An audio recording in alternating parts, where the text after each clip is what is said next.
So how do we measure success? How do you know that what you're doing in the gym, what you're doing in the kitchen, and what you're doing in your general lifestyle is working? You know by testing metrics. Metrics sound boring, but all of us do it in some way. So you might be the fact that your clothes are fitting better.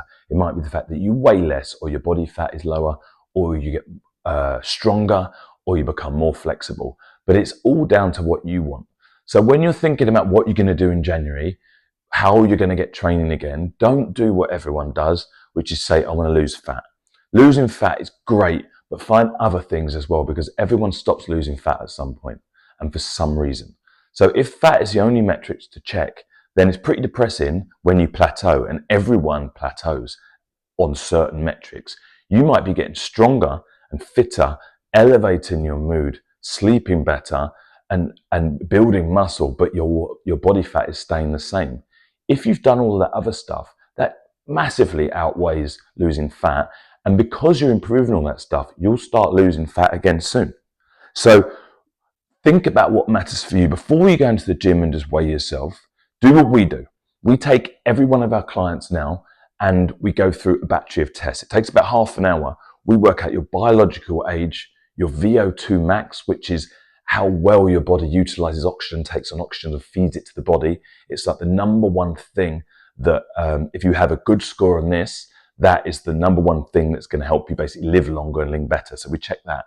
We check your strength across lots of different metrics, how you move, grip strength, blood pressure, ECG. We check your flexibility, the hamstrings and your back and your movement. And then we take your body composition test. That is, how much visceral fat have you got around the organs? How strong are your bones? How much muscle do you have? How lean are you? We put all this together, and there's always the good and there's always the bad. And when you've got this many metrics to check, we can gradually improve them. So we also have inches and measurements as well. So the more you have, the more you can check. Because the problem is in February, the reason why most people give up, in my opinion, is that they start plateauing. You don't lose fat uniformly unless you're very, very overweight. You don't just lose a kilo a week forever. At some point, you'll stop. But you might be losing it on scale. You might not be losing it, but you might be putting on muscle and losing fat. So you're losing fat, which is incredible, and building muscle, which is incredible. So actually, you've done something amazing by staying the same. Better than if you'd lost a kilo on the scales. So if you're looking at different metrics, you can really see it. Again, we've got a guy that's now 49 and his biological age came out at 37. So that is incredible. He's got 12 years on one of his colleagues or one of his friends. And this is scientific, that he proved that he is functioning like a 37-year-old man. The problem he has is he wants bigger arms. He's a tall guy. He wants bigger arms and he wants to be leaner, as we all do. But when he saw those results, you could see his face. It was amazing. Like, how great is that he's 12 years younger? He might not have the biceps he wants and the abs he wants yet, but what an incentive to keep going. And in his new years, he wants to now increase the amount of weight he does to build big arms and keep that biological age. Because when he hits 50, he's still going to be in his 30s biologically. So that beats everything. And the fact that you can track it and prove it is a great way to make yourself feel good and see you're not plateauing. Plateau is the death of everyone's training program. When you see no progress, you stop. We all do it. So the more things you check, the more things you can see improve, the less chance of an overall plateau. And even if you do plateau, look at why. This is why we do food diaries for a little bit, not forever, but for a little bit. This is why you log down your weights. This is why you check your steps, look at your lifestyle, because you want information. If your body plateaus, your body's saying to you, listen, mate, I'm happy where I am. If you're not happy where you are, then you need to do something different. You need to look at what's the different things going on that could improve it. Are you still eating too much in the evening? Do you still drink too much? It's fine to drink, but drinking too much is a problem. Are you working from home, which means you're doing 4,000 steps a day? Could you push it up to 10,000 steps by going to a coffee shop a few roads down, or just generally going for a walk every day? Could you do that to push the needle again? The answer is always yes. There's always something you can do. Unless you hit the point when you are cover model ripped, one of the strongest people in the world, super flexible, there's always something you can change. You are never plateauing. You are just not changing the variables enough. So if you are plateauing and you look in the mirror and you are happy, stay at a plateau forever. Maintenance is an amazing thing. If you can maintain yourself with great body composition, feeling good about yourself, pain-free, moving well, then maintenance is just as good as constantly improving.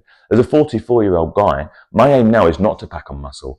When I do my scans, I am over the average amount of muscle. So for me, my goal is now, can I hold on to my 42 kilos of lean mass until I'm 50, 60, 70, 80, 90, 100? The answer is definitely no, but I'm going to cling on to every kilo as much as I can. I don't want to be 43, 44, 45 kilos because the work that I'd have to put in to do that would counterbalance the flexibility and the other stuff I do. Same as my VO2 Max. I have a VO2 Max of 54, which won't mean anything now, but when you look into our blogs and things, you'll see it's very good. And as I decline, which I will, we all decline, we must admit we're going to decline. As I decline into 75, 80, currently as I stand, my VO2 Max as a 75, 8-year-old will be 35, which will mean as a VO2 Max of 35, I can run uphill, run upstairs. Maybe my joints will give in by then, but as a cardiovascular function, I can run and run upstairs, whereas the average 80-year-old, a lot of them can't go upstairs, they definitely can't run, and they can walk on flat surfaces only. I will have the heart and lung function to allow me to do that, and I will try and push that even further without compromising knees and ankles and things like that. So look at all the things you can do. Find things that excite you. I used to be excited by being ripped to shreds and looking incredible and bouncing my pecs. I still enjoy doing that, and we'll do it right now. But what really gets me now is that my kids, my oldest one's 10, I'm going to compete with them until they're in their 30s, in their 40s. I'm going to stay with them. I've told them I'm never going to let them beat me at anything. One day they'll beat me because they're getting faster, and I'm going to keep doing that. Don't look to compete with people your age. Start looking lower down. Give yourself a bit more respect and go, yeah, I can be as good as the average 30-year-old when you're 40 or when you're 50. We've got some guys that are incredibly strong in their 50s. They look incredible. And we have guys come in at 20 that are really struggling. And it's because the guys in their 50s are into it. They've found a way to love it. If you can make yourself love it, you'll just keep getting better as the years go by and age like a fine wine.